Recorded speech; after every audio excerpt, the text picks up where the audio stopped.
Hello folks, I'm delighted to welcome you to this week's episode of Latest Look at the League. I'm Lawrence Mangenje and I'll be taking you through the topical issues in the Kasolaga Premier Soccer League as well as the Zimbabwean football landscape at large. So it was a very, very dramatic week to some extent, which started with some kind of debate because it was the Warrior squad.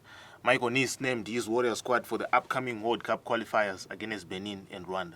Now the Warriors will take on Benin in Ivory Coast before taking on Rwanda in South Africa. So there are 7 locally based players in the Warrior squad named by Michael Nice. God knows Muruira of Scotland, Knowledge and Walter Msona, Timon Machope. So there were 5 as well as Terence Zukamanja. So there were 5 players from Scotland as well as Emmanuel Jalai from Dynamos and Moses Martin Mapisa.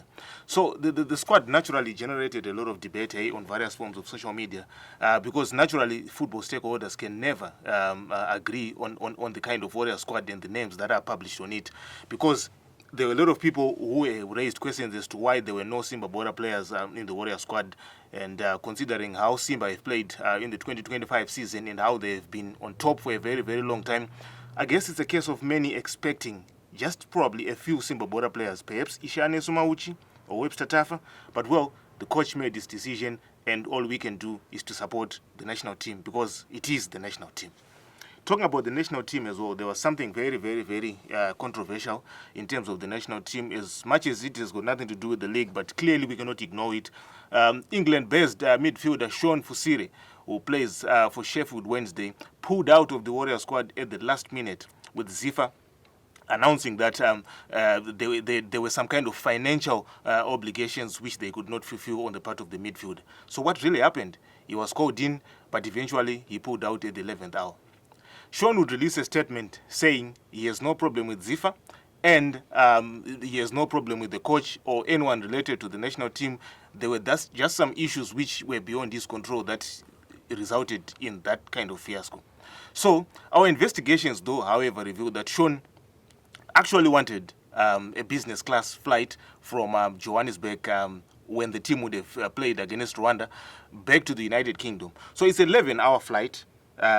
Straight, non-stop to the United Kingdom. So the player simply requested 4 business class flight. Oh, yeah, I'm a Bora Mawana. Could the situation been handled better?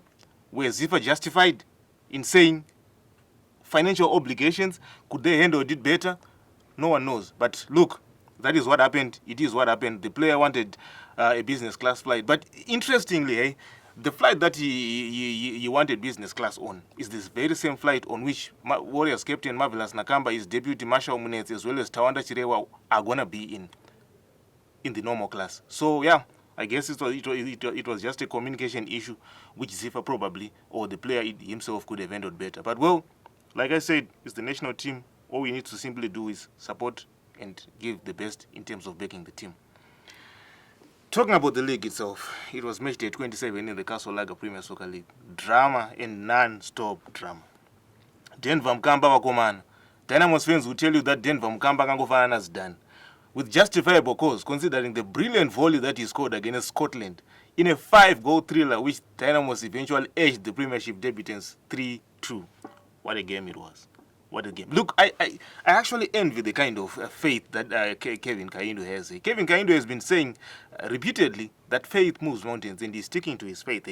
Kelvin Kaindu is the kind of person who tells you that if you want to look strong, go to the gym. But if you want to be strong, stick to what God says, because he is the one who provides strength.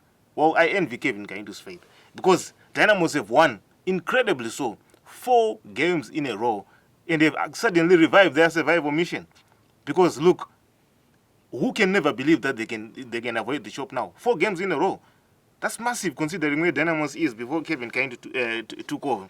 So yeah, Denver Mukamba, with the last goal of the game, a brilliant volley, worthy of any kind of match-winning proportion. So, Dynamos, it's very, very possible. Denver actually received $1,000 from Scotland owner, Honorable Pedzai Scott Sakupwanya, which is something that we commend as a way of showing sportsmanship. But Dynamos really are there, and they are there to survive. FC Platinum, the wheels are coming off and they continue to come off. They lost last-minute header to Ngezi Platinum Stars. Wow. 4 games in a row now. FC Platinum on the losing side. What happened to the former champions? They went for 22 games without tasting defeat. What could have possibly happened? Did the defeat to Scotland affect them so much? Well, only them know, but what we can really tell is they are in a very, very precarious position and are probably certain now to be out of the of contention to win the championship. Coach Norman Mapeza is a very, very optimistic kind of person. He still thinks anything is possible. They just keep on working hard and everything is possible. But hey, from the look of it, FC Platinum are in a very, very, very, very bad patch, if you ask me. Simba Bhora dropped points against Greenfield. They actually couldn't capitalize on Scotland dropping points against Dynamos. Scotland actually lost, as I've mentioned. But Simba Bhora drew 0-0 in Chisumbanje. Very difficult venue, Very few have gone there and come with maximum points. But the champions actually collected a point, which is something that is a plus on their part, because they now lead Scotland by 2 points in this very, very enthralling title race. Remember, the two teams meet at Wadzanai Stadium in Shamva after the international break. So it's going to be very, very interesting to see what happens there. But clearly, it's going to be a very, very, very nail-biting title race. Talking about title race and all that's happening there, there is another team which is nowhere near the title, on the wrong end of the table. That is Harare Giants, Caps United. 3-1 loss to ZPC Kariba at home, at Rufaro, in front of their fans. Police detail had to escort Bagala out of the facility after the game. As furious Caps United fans wanted to confront the Zambian on the poor results that the team has experienced of late. They won last week, but won against FC Platinum. But losing to ZPC Kariba in that manner and conceding 3 goals at Rufaro in front of their home fans is something clearly not what the Caps United hoped for and were expecting.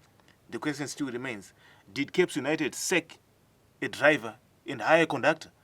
Because clearly things have not gone well since Lloyd Chitembe was relieved of his duties. The team is certainly not improving. It's certainly not being consistent. So what's next for Caps United? They are clearly in the relegation matrix and they need to pull themselves up before the season ends. Well, thank you, folks. We'll see you again next time. That was Latest Look at the League.